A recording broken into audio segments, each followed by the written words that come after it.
en Efesios capítulo 4. Allí vemos los 5 pilares que Dios diseñó para la iglesia.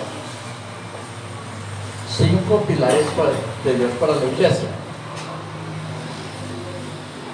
Y hoy me corresponde el número 3.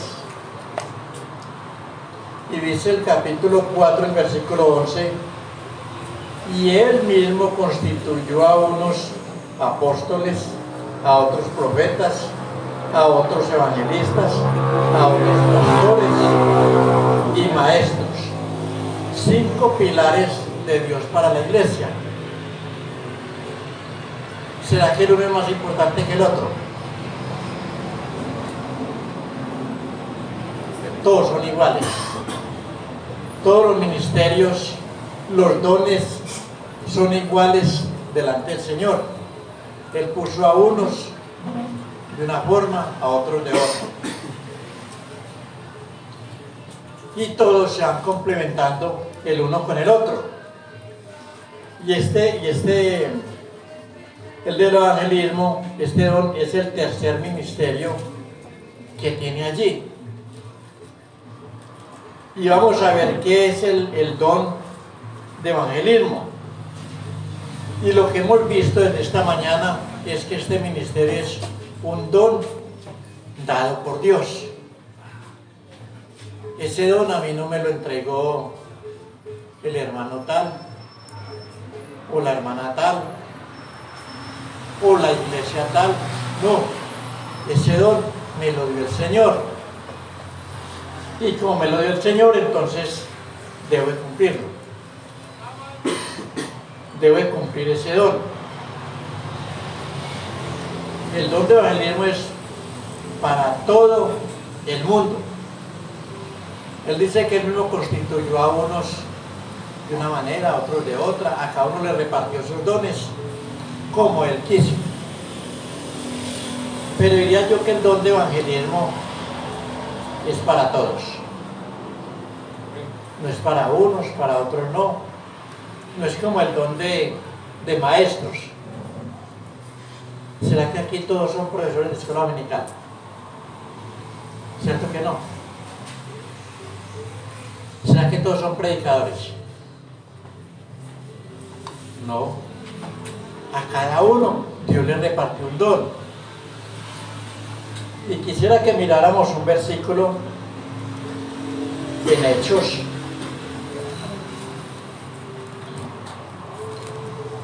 capítulo 21.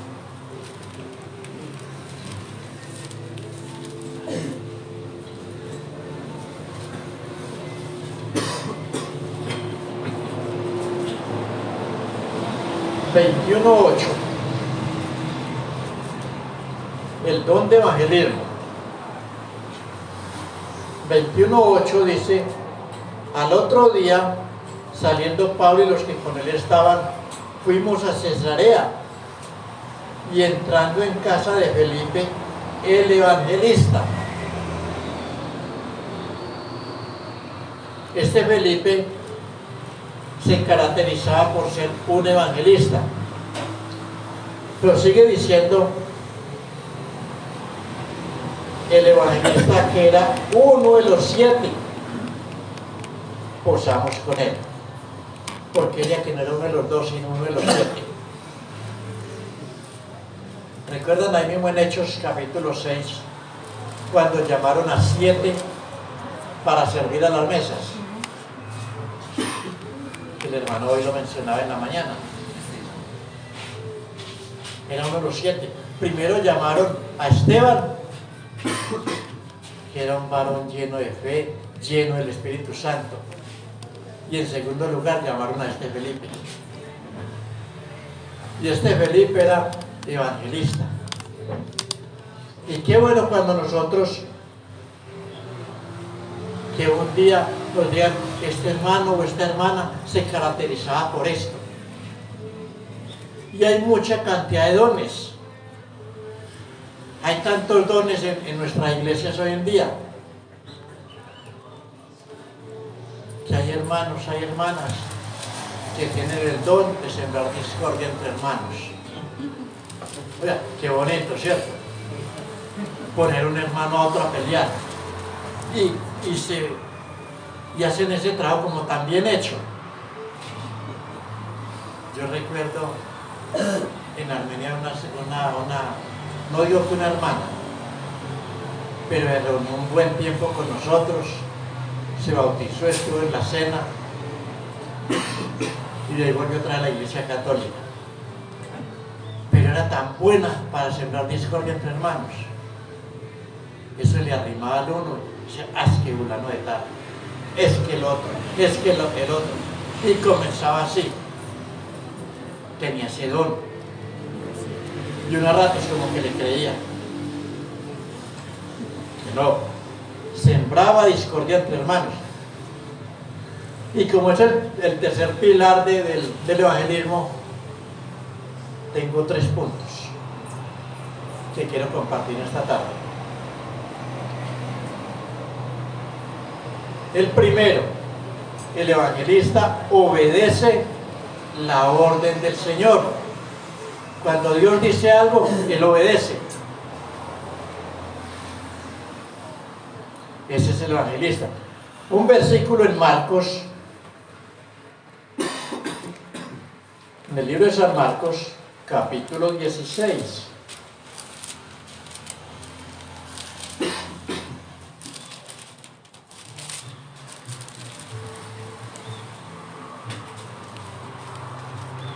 El versículo 15 dice, y les dijo, id por todo el mundo y predicad el evangelio a toda criatura. ¿Será que este mensaje es nada más para los discípulos? ¿O será que es un versículo que está diciendo, si usted es un hijo de Dios, obedezca? Si usted es un hijo de Dios, vaya por todo el mundo y lleve ese evangelio. ¿A quién? A toda criatura. Este mandato es para todo creyente. Para todo creyente. Y este mandato, este don, no es para edificación del evangelista. Los hermanos lo han rectificado varias veces y vamos a ver allí mismo en Efesios el capítulo 4, el versículo que sigue, de donde comenzamos.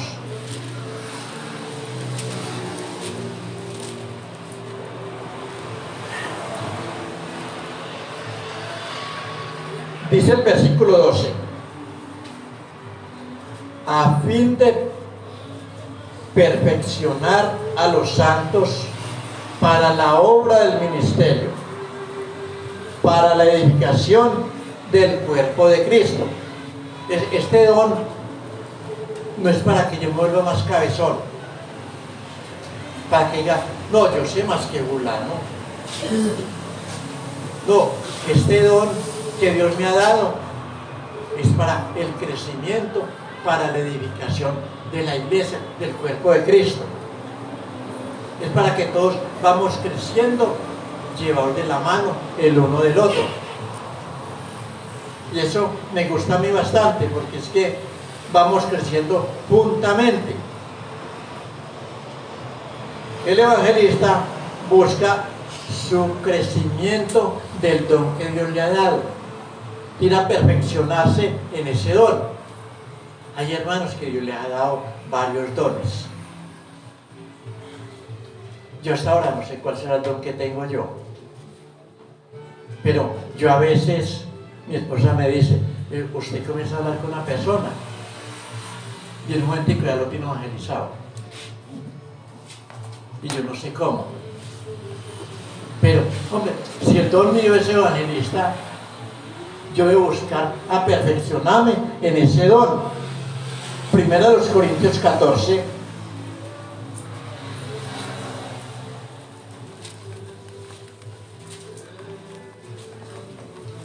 Capítulo 14, Primera de los Corintios. Un hermano que por favor lo lea.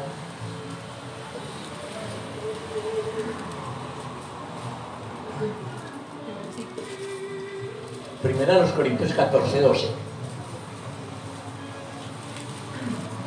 Así también vosotros, pues que anheláis dones espirituales, procurad abundar en ellos para la edificación de la iglesia. Mire como el Señor nos está diciendo, así también ustedes. Ustedes que anhelan dones espirituales, procuren ¿qué? Abundar en ellos. ¿Para qué? Para la edificación del evangelista, del que tiene ese don. Es para que la iglesia se edifique, para que todos vamos creciendo unidos, unánimes el uno con el otro. El evangelista es el mensajero ¿de qué?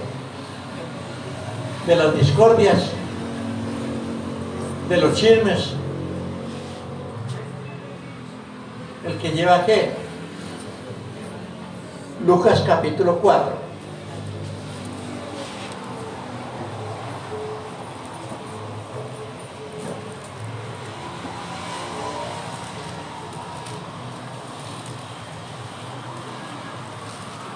Lucas capítulo 4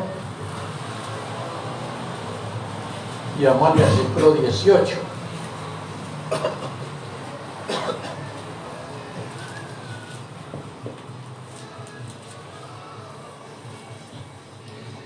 El Espíritu del Señor está sobre mí, por cuanto me ha ungido para dar buenas nuevas a los pobres.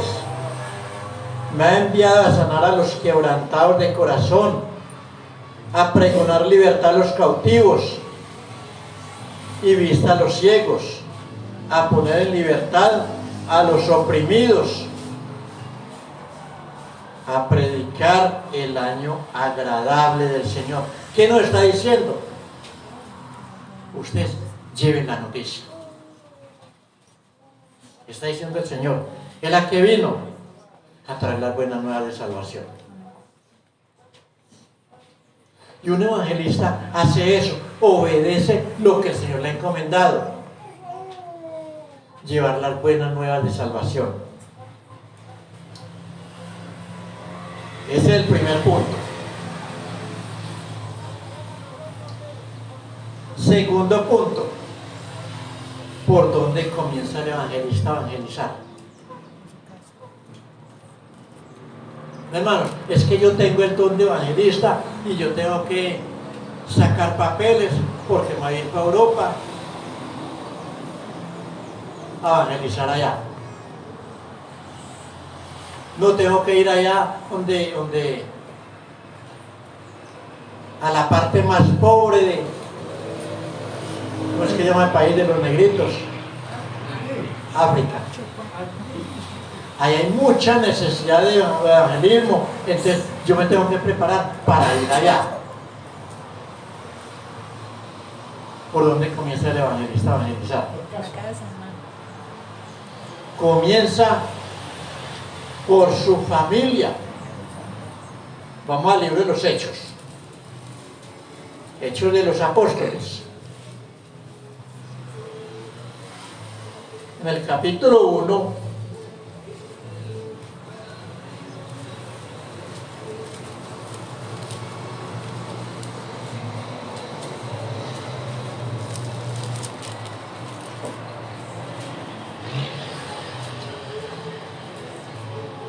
en el capítulo 1, en el versículo 6,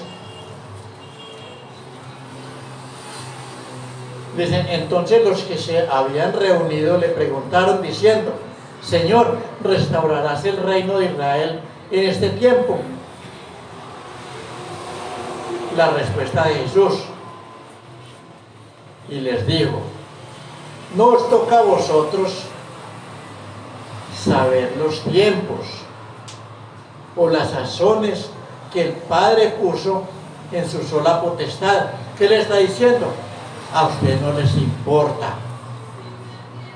En palabras más paisas, deben de ser metidos. O le corresponde al Padre. Él verá cuando restaura este pueblo de Israel, cuando lo hace. Pero mire lo que dice el versículo 8, pero recibiréis poder, lo que el hermano hablaba esta mañana, que es poder, dinamita, fuerza. Pero recibiréis poder cuando haya venido sobre vosotros el Espíritu Santo, y me seréis testigos en Jerusalén, en toda Judea, en Samaria y hasta lo último de la tierra. Y a veces nosotros somos de ese tipo de personas, lo hablo por mí, que a veces nosotros vamos a evangelizar a las demás familias, y mi familia se está perdiendo. Estuvimos en Armenia 21 años y medio con mi esposa sirviendo al Señor allá,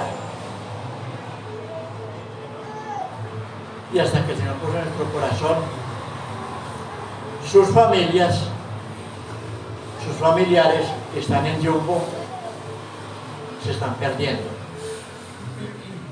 se van a ir sin Cristo, y nosotros llevando el Evangelio por allá lejos. Nos trasladamos para Yumbo, obedecimos la voz del Señor y nos vinimos a hablar del Señor allí a la familia, y lo hicimos por un buen tiempo, algo más de 2 años. Quedaron evangelizados.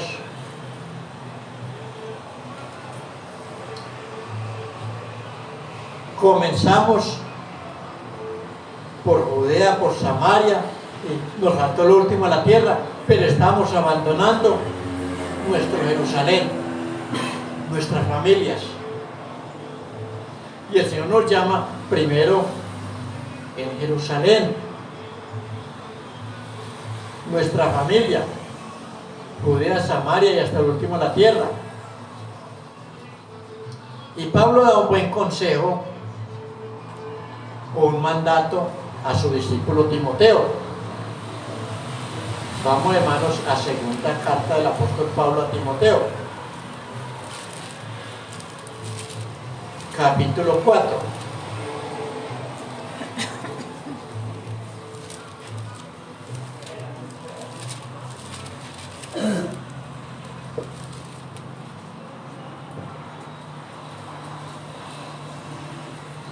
Dice, pero tú, no sé, hermanos, ¿cuántos de ustedes son tú? El apóstol Pablo le estaba diciendo a su discípulo Timoteo, pero hoy el Señor le está hablando a tú, a usted.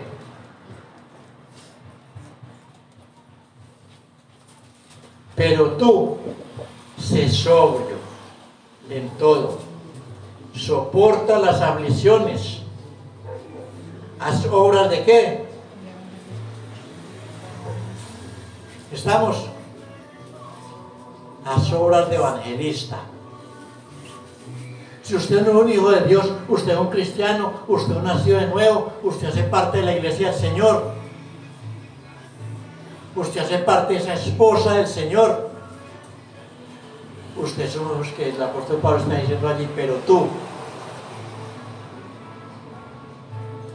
haz obras de evangelista, cumple tu ministerio. Y a veces evangelizar no es fácil. Es una de las partes que a mí más miedo me da, porque ya le van a decir a uno, no, pero es que Dios que usted tiene, pero es que tal y tal cosa, pero es que tal otra, y comienzan a sacar excusas. Entonces, ¿por qué hay tanto niño pobre, tantas personas que están quitando la vida? ¿A dónde está el Dios que tiene usted?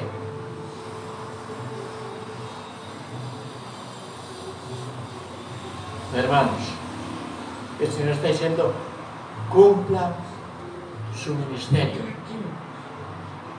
haga esas obras de evangelista, cumpla tu ministerio. Vemos dos puntos. El evangelista obedece la voz de Dios. Segundo, el evangelista comienza por su casa. Vamos al tercer punto. ¿Cuál es el mensaje que lleva el evangelista? Porque es que muchas veces hablar es muy fácil. Voy para un hogar y me pongo a hablar de deportes, me pongo a hablar de cuántos huevos puso el gallo. ¿Cierto? Que muchas veces nos pasa eso. Comenzamos a hablar y hablar y hablar y no sabemos qué hablar. Pero por lo que eso me pasa a mí nomás. Pero, ¿qué mensaje lleva el evangelista? Y tiene dos mensajes. El primero es convencer al hombre que es un pecador. Es como cuando usted está enfermo y yo le digo, no, pero va al médico, saque cita. Y usted dice, no, es que yo no estoy enfermo. Hasta que usted no reconozca que está enfermo y que necesita de un médico, usted no va al médico. El pecador, hasta que no reconozca que es un pecador y necesita un salvador, no busca al Señor. Entonces el trabajo del evangelista es decirle, por cuanto todos pecaron, están destituidos de la gloria de Dios. Todos somos pecadores, que hay una diferencia, que uno está viviendo una vida práctica del pecado, están practicando el pecado, y como dice en primera de Juan, el que practica el pecado es del diablo. Es facilito. Aquella persona que vive una vida practicando el pecado es del diablo. Entonces lo primero es llevar a la persona que reconozca que es un pecador y necesita un salvador. ¿Cierto que es fácil? Decir una persona del mundo, usted es un pecador, necesita dejar de pecar. El segundo mensaje es convencerlo que necesita un arrepentimiento. ¿Qué es un arrepentimiento? Es un cambio en nuestra manera de pensar, un cambio de actitud. Arrepentirme es que yo voy por un camino y por ahí me paro, digo, no, yo no voy a seguir por este camino, voy a cambiar a otro camino. ¿Qué dice? Me arrepentí de seguir por ese camino. El pecador debe arrepentirse de seguir el mal camino.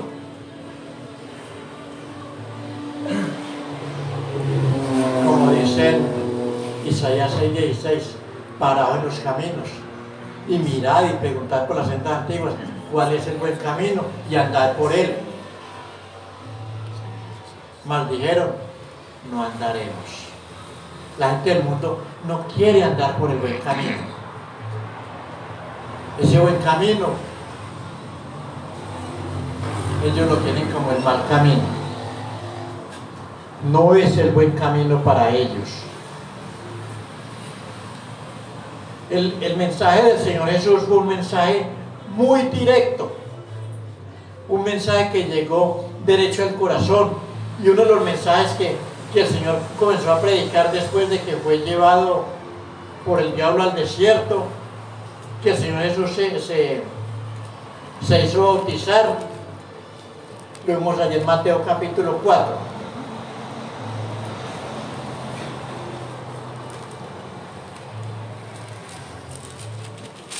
Y el mensaje de Jesús fue directo,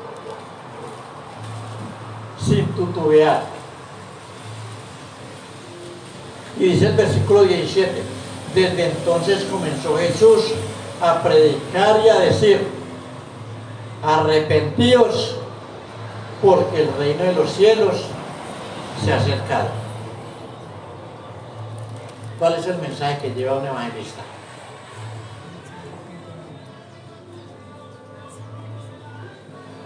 Hermano, muchos no estamos durmiendo.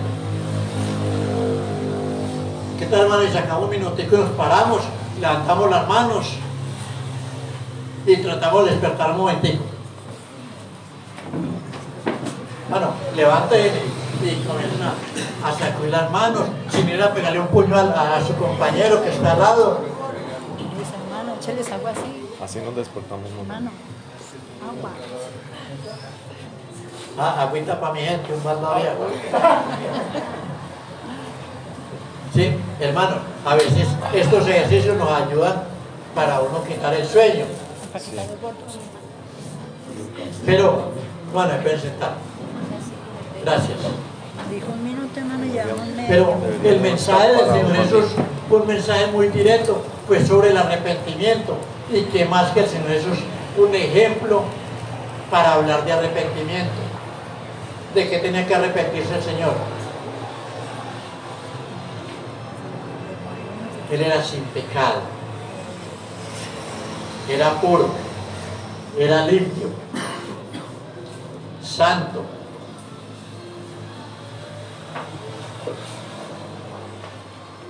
Pero alguien que llevó primero el mensaje antes que el Señor Jesús, ¿quién fue? Juan el Bautista. Una hojita de atrás. Capítulo 3.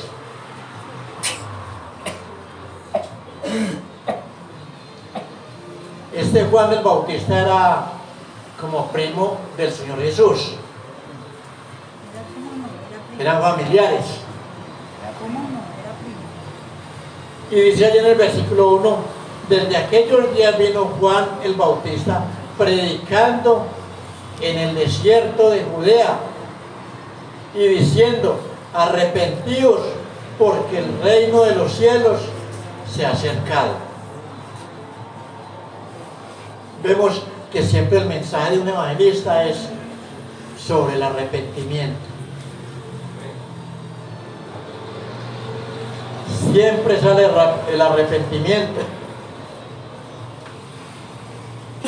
Otro hombre, ya vemos dos ejemplos, el del Señor Jesús y el de Juan el Bautista. Ahora miremos otro, el apóstol Pedro. Y vamos al libro de los Hechos.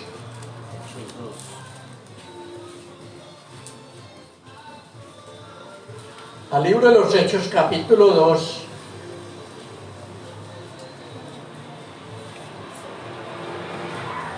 Versículo 36. Dice pues, sepa pues ciertamente toda la casa de Israel que a este Jesús, a quien vosotros crucificasteis, Dios le ha hecho Señor y Cristo.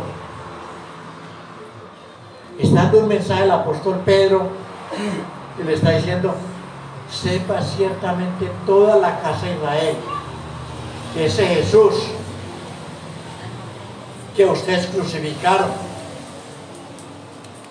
Dios le ha hecho Señor y Cristo.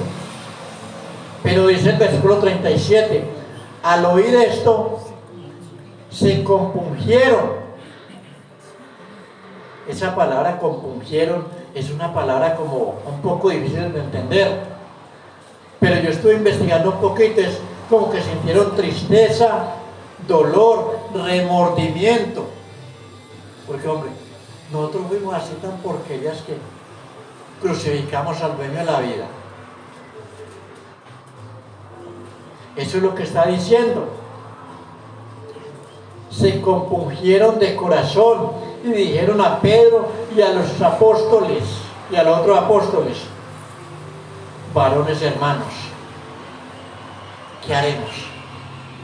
Cuando usted le dice a la persona del mundo, usted es un pecador, usted va para el infierno, si usted no se arrepiente? ¿Cuál debe ser la reacción de esa persona? Preguntarle, bueno, ¿y ahora entonces yo qué hago? Yo soy un pecador, ¿y ahora qué? Yo soy un pecador, voy para el infierno, ¿y ahora qué? Estoy condenado al infierno.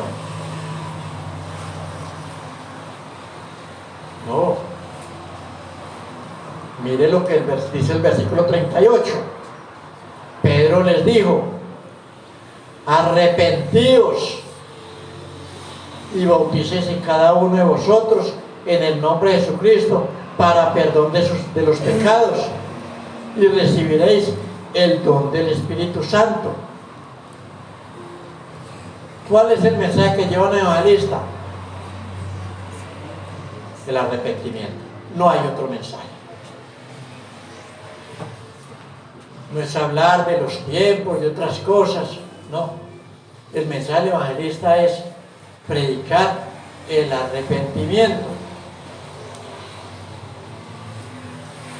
Más adelante,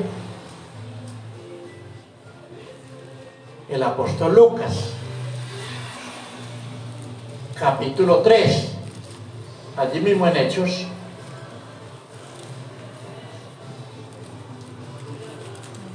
dice en el capítulo 3 y versículo 19: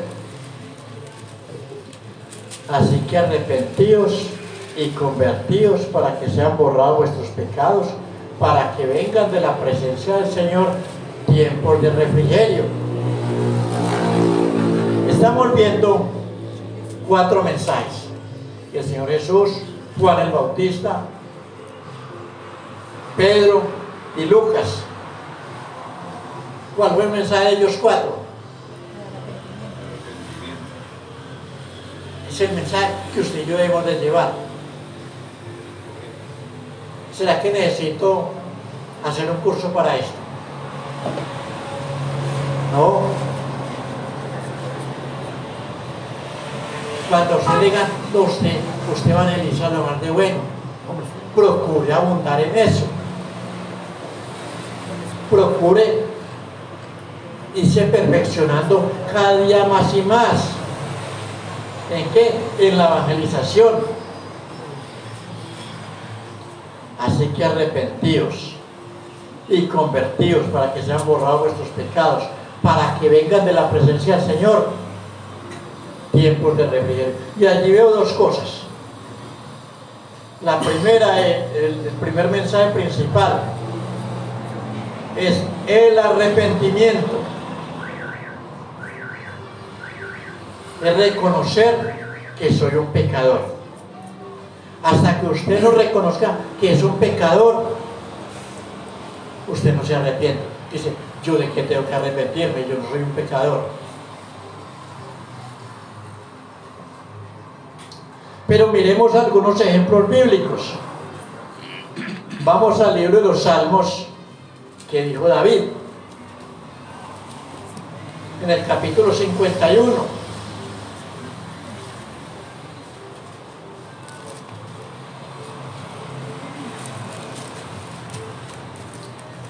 Dice el versículo 3: porque yo reconozco mis rebeliones y mi pecado está siempre delante de mí. Dice, un hombre que fue conforme al corazón de Dios. Pero ¿qué dijo? Yo reconozco mis rebeliones. ¿Usted alguna vez ha reconocido que usted ha sido un rebelde delante de Dios? Solo la hermana Janet. Yo también. Llevamos 2. El resto ha reconocido que usted es un pecador delante de Dios. Porque yo reconozco, no es la iglesia, porque la iglesia del Señor es santa. Es que el mal está en mí. Y cada uno puede decir, el mal está en mí, no en la iglesia. Porque yo reconozco mis rebeliones y mi pecado está siempre delante de mí. contra ti solo he pecado y he hecho lo malo delante de tus ojos. Contra ti solo he pecado. Versículo 17. Los sacrificios de Dios son el espíritu quebrantado. Al corazón contrito y humillado no desprecias tú, oh Dios. Vemos allí que Dios quiere un corazón contrito y humillado. No sé si usted será uno de esos. Y allí hay dos mensajes principales. El hombre, cuando se arrepiente de sus pecados, ¿qué hace Dios? Dios también se arrepiente del mal que pensaba contra usted. Y está ese versículo de 2 de Crónicas 7:14. Si se humillare mi pueblo, sobre el cual mi nombre es invocado, y oraren, buscar en mi rostro, se convirtieron de sus malos caminos, entonces yo iré desde los cielos, perdonaré sus pecados y sanaré su tierra. ¿Pero qué deben de hacer? Humillarse. ¿Se ha humillado usted alguna vez delante del Señor?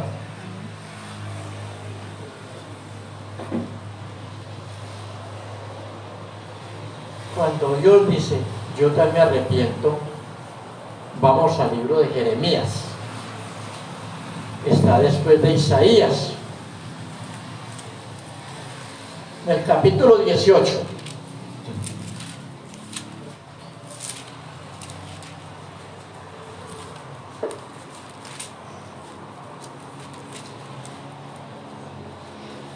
Capítulo 18. Cuando dije que Dios también se arrepiente del mal que quiere hacer en esa persona, dice el versículo 7: en un instante hablaré contra pueblos y contra reinos, para arrancar y derribar y destruir. ¿Quién está diciendo esto? Dios mismo. En un momento voy a hablar contra fulano, sutano y perencejo. En un momento los voy a arrancar, los voy a derribar, los voy a destruir. En el versículo 8 hay un pero. Cuando hay un pero, es un cambio de decisión. Pero si esos pueblos se convirtieren de su maldad contra la cual hablé, yo me arrepentiré del mal que había pensado hacerles. Mira, qué bonito, ¿cierto? Ese Dios que tenemos. Cuando yo me arrepiento, Dios se arrepiente del castigo que pensaba contra mí.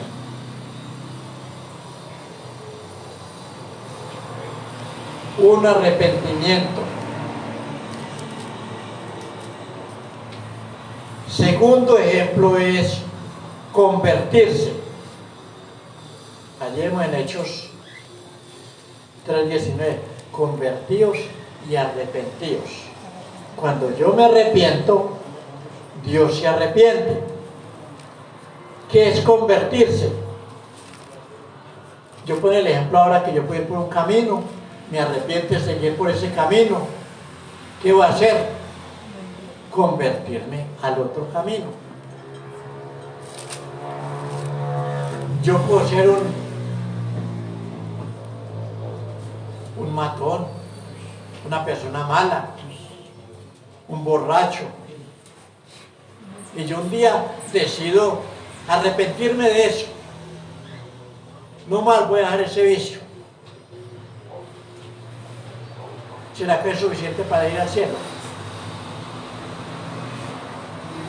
Tengo que dar los dos pasos: arrepentirme y convertirme.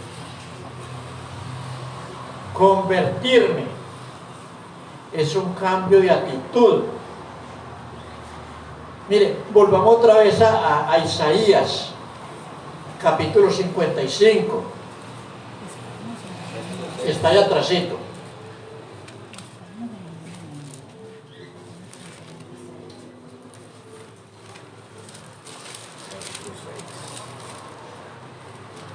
Dios siempre exige dos cosas: arrepentimiento y conversión.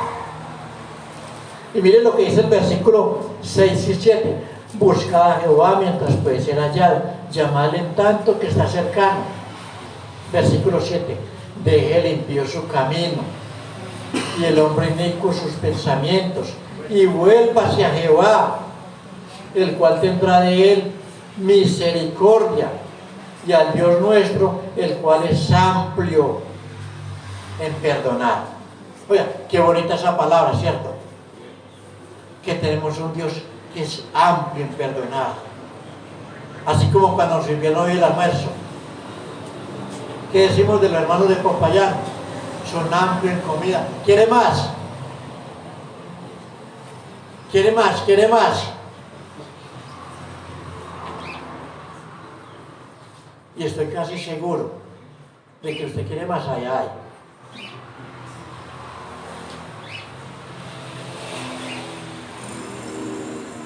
Amplio en perdonar. Qué bonito, ¿cierto? Buscar al Señor, invocarlo, dejar el mal camino y convertirse al Señor. Ahora quiero mirar, ya para finalizar, porque creo que el tiempo nos está acabando. Se acabó. Le regáleme unos 4 o 5 minutitos, por favor. No, me quedan 2 todavía, quedan 1 y 43. Estamos en Isaías, entonces busquemos el 52, el versículo 7. No sé, cuando usted lee este versículo, ¿usted qué piensa?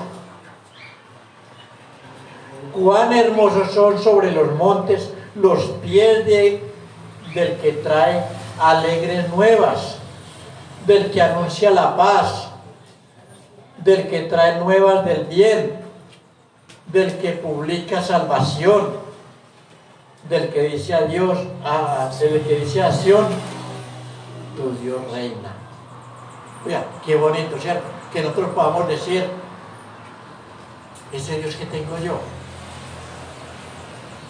Él todavía reina. Él es el rey de mi vida y quiere ser el rey suyo. A mí me parece algo hermoso eso. Pero dice, cuán hermosos son los pies. Usted se llega a mirar los pies y dice, qué bonitos pies tengo cuando van para los montes a llevar las buenas nuevas de salvación. El otro ejemplo que quiero mostrarles está en Proverbios capítulo 11. Proverbios capítulo 11 y versículo 30. El fruto del justo es árbol de vida, y el que gana almas es sabio. ¿Quiere usted ser sabio? Salga a ganar almas. Miren el capítulo 1 y versículo 7 de Proverbios. El principio y la sabiduría es el temor a Jehová. El hombre sabio trabaja para el Señor, para la mejor empresa. El hombre sabio busca la obediencia al Señor. Hermano, vimos 3 puntos. El evangelista obedece el mandato del Señor. El evangelista comienza a evangelizar por su casa, por su familia. El evangelista lleva el mensaje de arrepentimiento. No se pone a como hablar de cosas que no edifican. Habla de cosas que no vamos a perder el tiempo. logra oportunidades. Porque todas las veces no tenemos esa oportunidad de hablarle al Señor a otra persona. Amén. Dios y Padre, te damos gracias por tu palabra. Te damos gracias, Señor, porque tú eres un Dios santo, santo, santo. Y quiere que cada uno de nosotros seamos santos en toda nuestra manera de vivir. Porque escrito está, sed santos porque yo soy santo.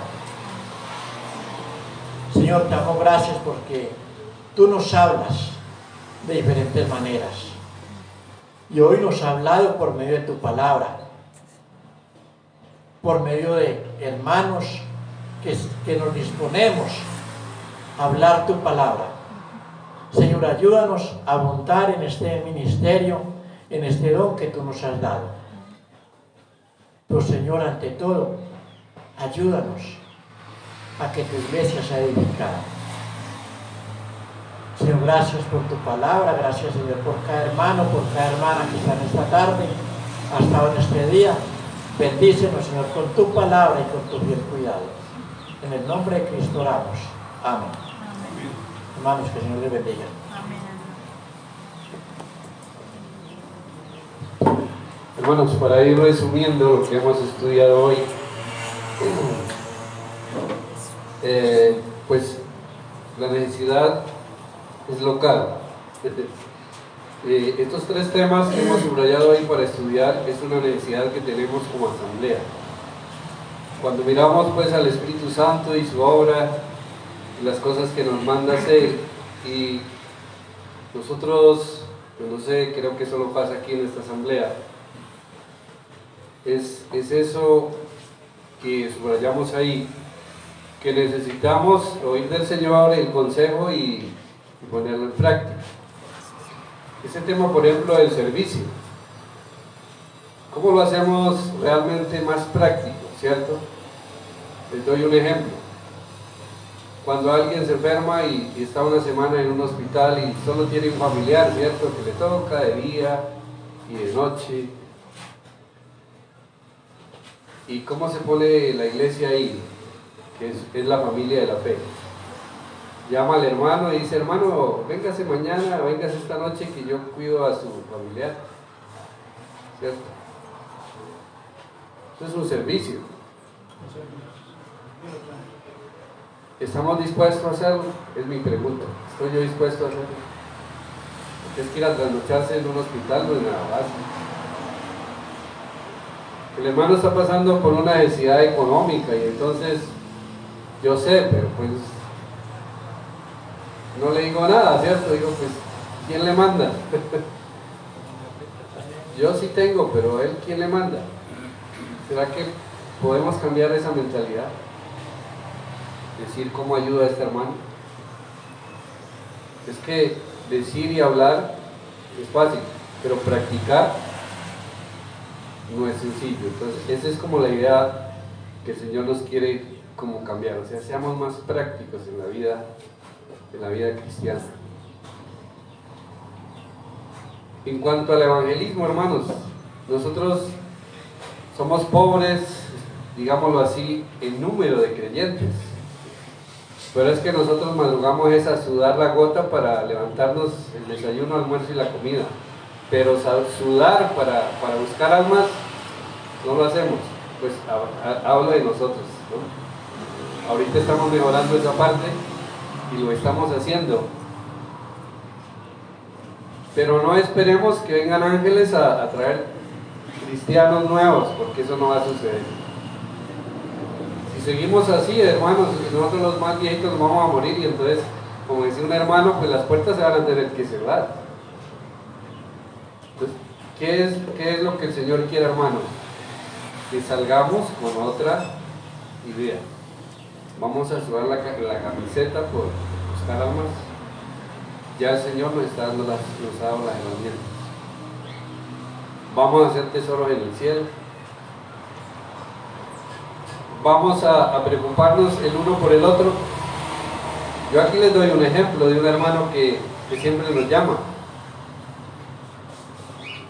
Y es un hermano por ahí que lo veo ahí al lado del hermano Germán. Mírelo, allá está, mírelo, de gavitas. ¿Cómo es que le llaman? Mire, el hermano Marcelo es un hermano que siempre nos llama. Él está pendiente de nosotros.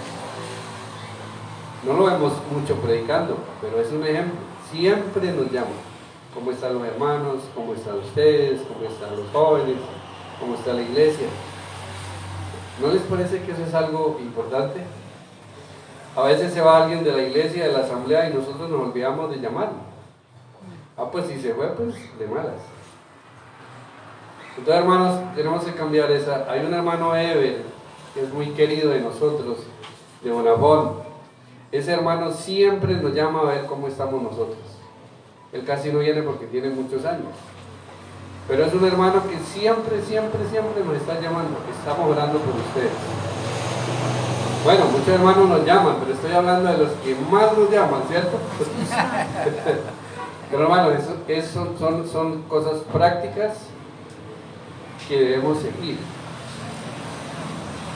Yo sé que el hermano Carlos ahora nos va a dar un resumen del pastoreo, que eso es cierto, y de todo lo que hemos visto. Pero la idea es esa, hermanos, o sea, vamos a reactivarnos, porque si no, hermanos, no vamos a ser útiles en la obra del Señor. Todo lo que hagamos dice que debemos hacerlo para la gloria del Señor. Entonces nos matamos trabajando por conseguir una cosa y otra, pero cuando es por el Señor, si estoy enfermo, estoy cansadito, en fin. Pero si nos toca ir a trabajar, llueva, truene o lo que sea, allá estamos. Una cita médica nos dicen a las 9. ¿Y a qué hora llegamos? Y la reunión nos dicen a las 9. ¿Y a qué hora llegamos? Hermanos, eso tenemos que cambiarlo. Ojalá el Señor nos ayude a cambiarlo. Amén. Dios y Padre, gracias por tu palabra en esta tarde. Gracias por el descanso que nos das ahorita. Te alabamos, Señor. Esto es amén. Tenemos entonces un descansito y terminamos la tarde con un estudio. Hermano Carlos.